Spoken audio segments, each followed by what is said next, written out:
Hi friends. I had planned on my next video being about how to bounce back after a financial setback because that's what I'm trying to do right now.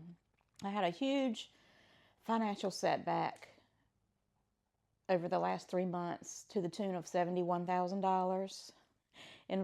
It was involving one of my rental properties and some major repairs that had to be made.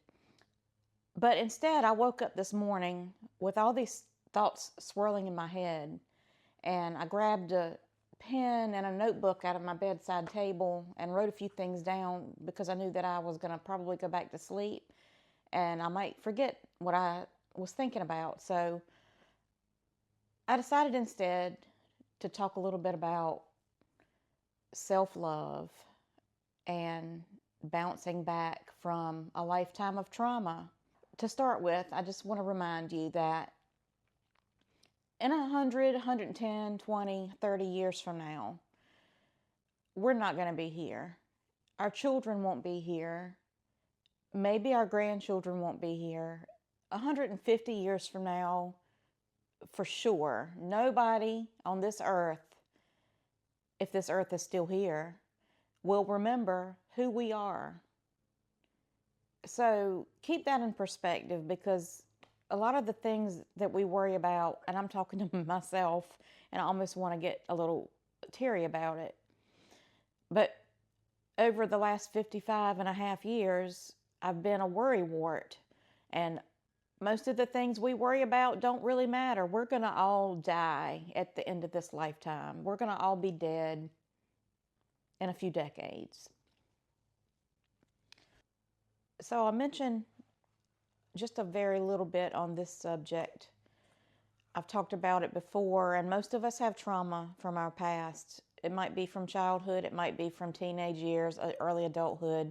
Hell, you might be getting traumatized right now.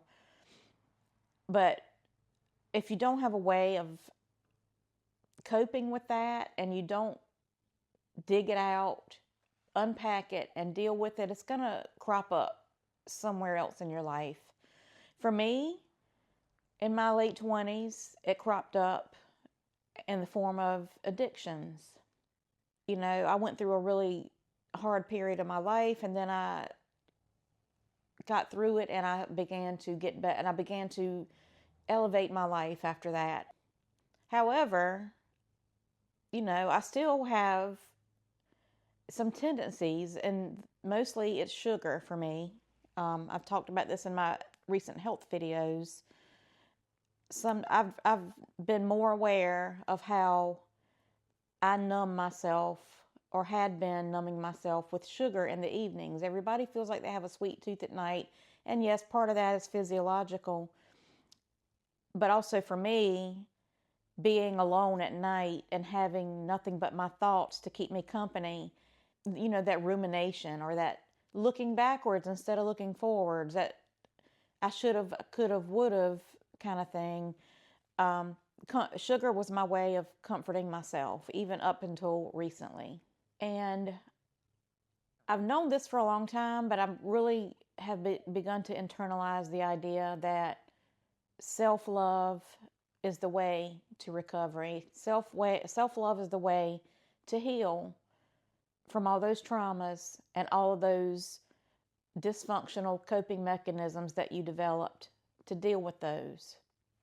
It's easy to understand, and it's easy to think you know this, but it's really hard to accept and internalize this concept.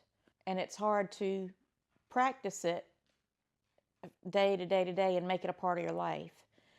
How many times in my life have I started a new diet, or a new exercise program, or a new meditation practice, or a new class, or something new, thinking that it's going to fix me? So many times. But deep down, I really don't think I had learned how to love myself, even though I told myself I did, and I put up a good front.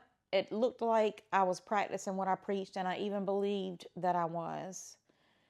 But I was still putting other people's needs before my own, and I was still seeking other people's approval so that I could love myself, and worrying about other people's problems and trying to fix them. That's a big thing for me. And I'm here to tell you, and I'm here to tell myself this morning, it was crystal clear. Just like they tell you on the airplane before you're about to take off, you've got to put on your own oxygen mask before you can help anybody else. You've got to save yourself first before you can do anything else good in this world. So, as you know, I've been changing my life. I quit my high-paying corporate career at the end of December, retired, and I've been working part-time as a nursing clinical instructor and wondering what to do, and thought I was going to take this year off from full-time work and worrying about money and get my YouTube channel going and get my real estate business going and not worry about anything. But then I had that big $71,000 setback, and so I've started looking for other opportunities. But I've been switching this last, how long now have I been? It'll be 4 months next week that I've not worked a full-time job. And it's really been an adjustment, because at first I had a lot of anxiety about money, and that anxiety about money has followed me around my whole life. It's followed me around since I was a 18-year-old, setting out into the world on my own, because I grew up not rich, we weren't living on the street, but my parents were kids of the Depression, and the mindset was there. We were a blue-collar family, and there was a mindset of lack and of not having what we wanted and not being able to have the things that other people had.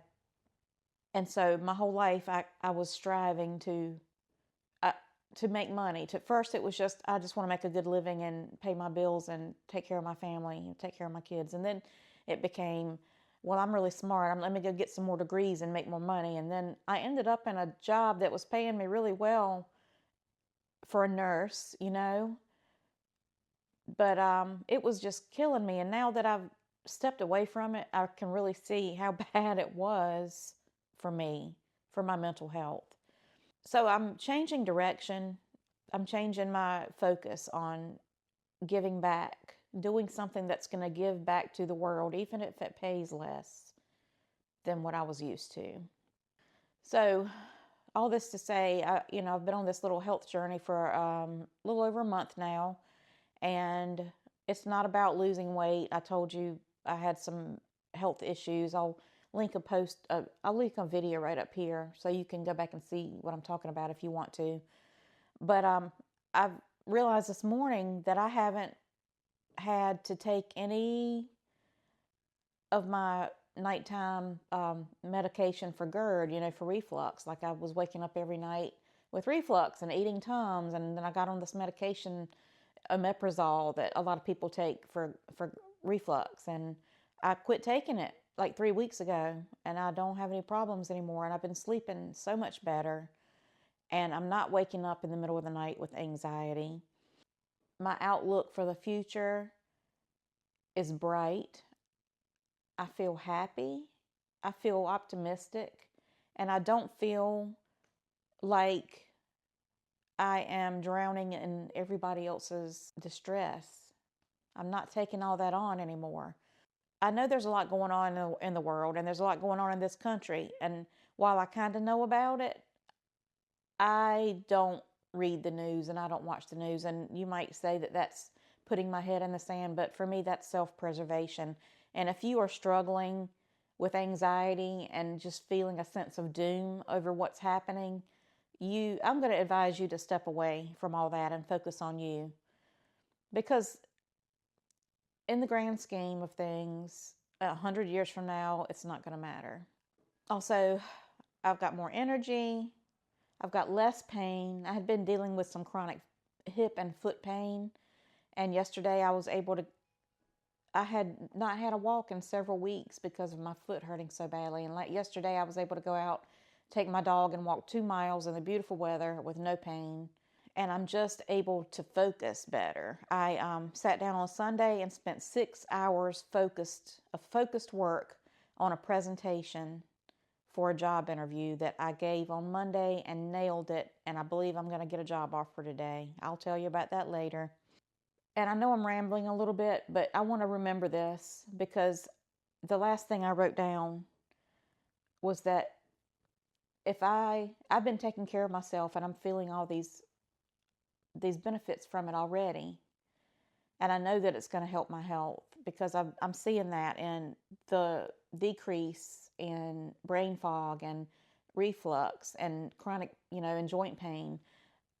If I slack off on the self-care, because yesterday I had been kind of nervous about a couple of interviews I've had, and last night I was really thinking hard about eating one of these cinnamon rolls that my kids made last night, and I didn't touch it. But this morning I thought about that. I thought about what if I had backslid and then went back into my sugar madness, my sugar mania.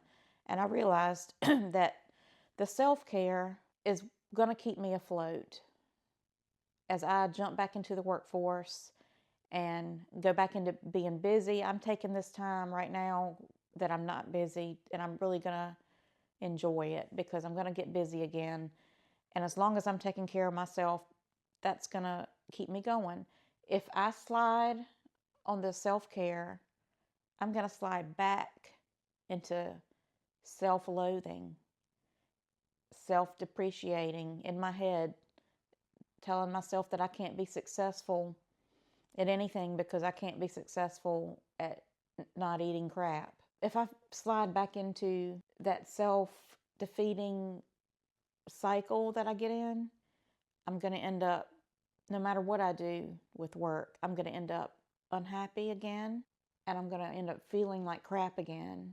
So this is my reminder to myself to keep going, one day at a time, one foot in front of the other, one step at a time.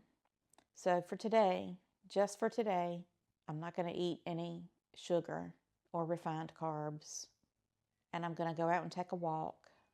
I'm going to appreciate my adult children, my animals, my home, my garden, my community, my life, because I'm really so blessed. I think that's enough. If you've gotten this far, I thank you for watching, and I'll talk to you again in the next one.